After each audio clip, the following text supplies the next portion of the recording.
In King's Landing, Lord Tywin Lannister meets with Lady Olenna Tyrell to propose a marriage between Ser Loras and his daughter, Cersei. Their conversation is filled with sharp exchanges about Cersei's age, her ability to have more children, and rumors of her incestuous relationship with Jaime, as well as Loras' widely known homosexuality. Tywin insists that Cersei, whom he calls the most beautiful woman in the realm, should marry Loras, the most desirable bachelor. However, Olenna firmly refuses, subtly suggesting that Joffrey is a product of incest. Tywin counters that if true, Joffrey has no legitimate claim to the throne, meaning the Tyrells have allied themselves with a false king. Olenna retorts that she will not risk marrying Loras to Cersei if she cannot produce heirs. Seeing that Olenna remains unmoved, Tywin threatens to appoint Loras to the Kingsguard, stripping him of his right to marry and inherit Highgarden. Left with no choice, Olenna concedes and agrees to the marriage. In the gardens, Sansa Stark attempts to bond with Loras by discussing their anticipated wedding. However, Loras appears uneasy in her presence, but becomes animated when talking about the grand celebration he has planned. Sansa, for once, grows suspicious when she notices that Loras seems more enthusiastic about the feast and the joust than about marrying her. Sensing her doubt, Loras quickly reassures her with a compliment before describing the wedding gown he envisions for her. Sansa expresses her excitement about visiting Highgarden, having only ever lived in Winterfell, and shares her eagerness to leave King's Landing. Surprisingly, Loras relates to her feelings and agrees, calling the Red Keep the most terrible place there is. From her chambers overlooking the garden, Cersei and Tyrion Lannister watch Sansa and Loras together. With his usual sarcasm, Tyrion muses over which of the four of them is in the worst situation.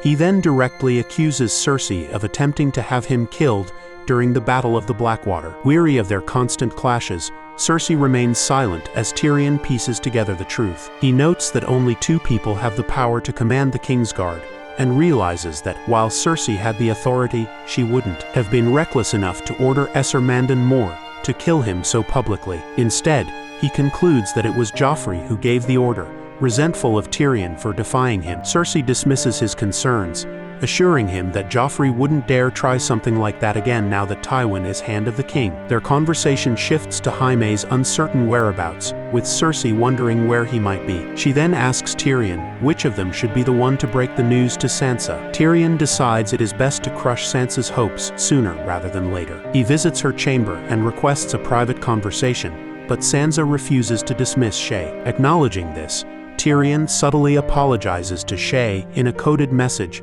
before revealing the unfortunate news to Sansa. Later, in the throne room, Lord Varys and Lord Petyr Baelish engage in a philosophical discussion about power, the Iron Throne, and the illusions that sustain dynasties. Varys insists that he serves the realm, but Baelish scoffs, calling the realm a mere construct created by Aegon the Conqueror. Baelish then reveals his knowledge of Varys' dealings with Rose, informing him that he has handed her over to a friend, eager for a new experience. He takes pleasure in the chaos he orchestrates, describing it not as a pit of despair, as others perceive it, but as a ladder, an opportunity for those bold enough to climb. Meanwhile, Sansa watches in despair as Baelish's ship sails away, realizing both of her escape plans have crumbled. Elsewhere, in his bedchamber, Joffrey coldly observes Rose's lifeless, battered body, indifferent to the suffering he has inflicted. In the Riverlands, outside the Hollow Hill where the Brotherhood without banners has made its camp, Anguy trains Arya Stark in archery. As she takes aim, she notices movement behind her target, revealing the arrival of Melisandre and a small group of Stannis Baratheon's men. Speaking in High Valyrian, Melisandre demands answers from Thoros about his failed mission to convert Robert Baratheon to the Lord of Light's faith. Thoros bluntly admits his failure. When brought into the Brotherhood's hideout, Melisandre is astonished to learn that Beric Dondarrion has been resurrected 6 times, exclaiming that Thoros should not possess such power. Thoros, however, dismisses the idea that he has any power of his own, insisting that he merely prays, and the Lord of Light grants his requests. Melisandre appears unsettled, perhaps by the realization that her god's favor extends beyond her own cause. She then declares that the Brotherhood holds someone the Lord of Light needs. Soon after, her men seize Gendry, and she hands over 2 heavy sacks of gold in exchange. Arya, outraged by the transaction, protests and angrily calls Melisandre a witch. Unfazed, the Red Priestess gazes into Arya's eyes and claims to see many others, eyes of different colors that Arya will shut forever. Before departing, Melisandre cryptically tells Arya that they will meet again at Riverrun. Robb Stark and his advisors meet with Black Walder and Lothar Frey to negotiate an alliance for his planned assault on Castle Rock. The Frey envoys present Walder Frey's demands, which include a formal apology from Robb, control of Harrenhal, along with its lands and incomes, and the marriage of Edmure Tully to Rosalind Frey. Edmure hesitates at the prospect of marrying a woman he has never met, but after persuasion from the group, he reluctantly agrees to the arrangement. Meanwhile, at Harrenhal, Roose Bolton hosts a dinner with Jaime Lannister and Brienne of Tarth. Bolton informs Jaime that he will allow him to return to King's Landing as restitution for the loss of his hand, on the condition that Jaime assures Tywin Lannister that Bolton was not personally responsible for his maiming. Assuming Brienne will accompany him, Jaime is caught off guard when Bolton clarifies that she will remain behind, imprisoned under charges of abetting treason. In the north, tensions flare between Osha and Mira Reed at camp until Bran Stark steps in to calm them. Later, Jojen Reed suffers a seizure in his sleep, which Mira explains is a side effect of his visions. When he recovers, Jojen reveals to Bran that in his latest vision he saw Jon Snow on the wrong side of the wall, surrounded by enemies. Elsewhere, Theon Greyjoy awakens to find the mysterious cleaning boy resuming his torment. The boy taunts Theon, challenging him to guess his true identity and their location, threatening to cut off his pinky finger if he fails. When Theon guesses that the boy is the younger brother of Torrhen Karstark and that they are in Carhold, the boy momentarily leads him to believe he is correct. However, he soon reveals that he was lying and begins to flay Theon's finger, cruelly admitting that he tortures him purely for his own amusement. Samwell Tarly and Gilly make camp during their journey to the Wall after escaping Craster's Keep. As they rest, Sam shows Gilly the dragonglass dagger he discovered at the Fist of the First Men and describes Castle Black to her. To comfort her, he sings the Song of the Seven. Meanwhile, at the base of the wall,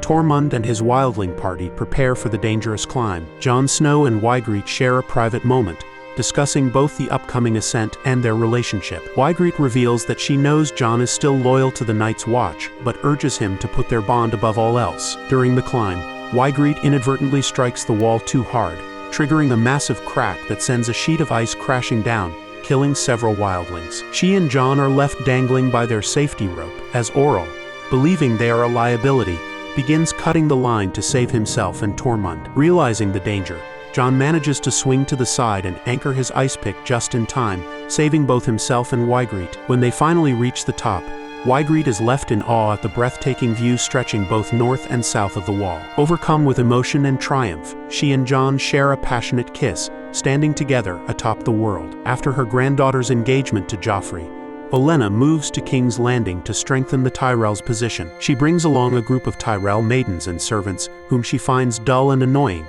calling them a foolish flock of hens. Believing Sansa is the best source of information on Joffrey, Olenna invites her to a lunch of lemon cakes and cheese. Though initially hesitant, Sansa eventually admits that Joffrey is a monster.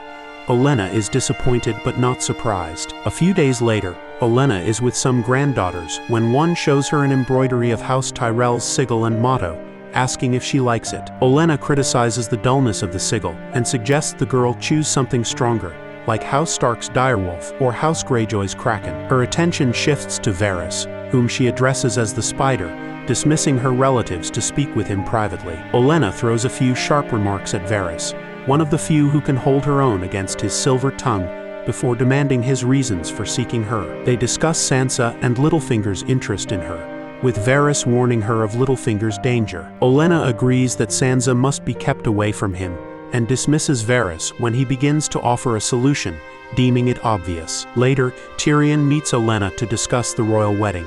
She lectures him on its importance, arguing that it could prevent the small folk from revolting if it brings a bit of joy to their lives. She also reminds him of the Tyrell troops aiding the Lannisters in the war, and emphasizes that the royal house traditionally covers the cost of royal weddings. Olenna agrees to pay half the wedding costs, provided the celebrations aren't cut short. She expresses disappointment in Tyrion, having expected the mischievous imp of legend, not a browbeaten bookkeeper, and also criticizes POD's serving skills before leaving. When Tywin learns of the plan to marry Loras to Sansa, he meets with Olenna to thwart it, as it would give the Tyrells control of the north. He proposes marrying Loras to Cersei instead, pretending there is no plot. Olenna, claiming to be an expert, dismisses Cersei as too old and soon to undergo the change. Tywin counters with Loras's homosexuality, to which Olenna bluntly confirms he's a sword swallower, and teasingly asks if Tywin ever experimented in his youth, a suggestion Tywin denies. Olenna downplays it as a discreet bit of buggery, and subtly refers to the rumors of incest between Cersei and Jaime, which she notes are currently tearing Westeros apart.